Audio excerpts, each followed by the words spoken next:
Tapos saka nyo po iaangat siya. Para ang makuha yung tubig ay yun nasa baba, no? Nasa ilalim. Bawasan nyo po yung tubig ninyo. Kasi sa chlorine test po ay dapat hanggang dito lang yung water. Bawasan nyo lang po yan.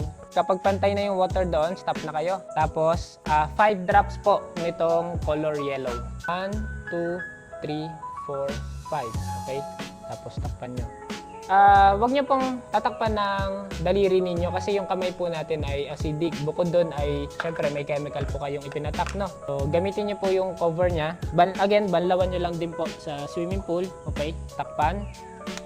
Hindi niyo po kakalugin, okay? Ganyan lang po, mga 3-5 beses, no?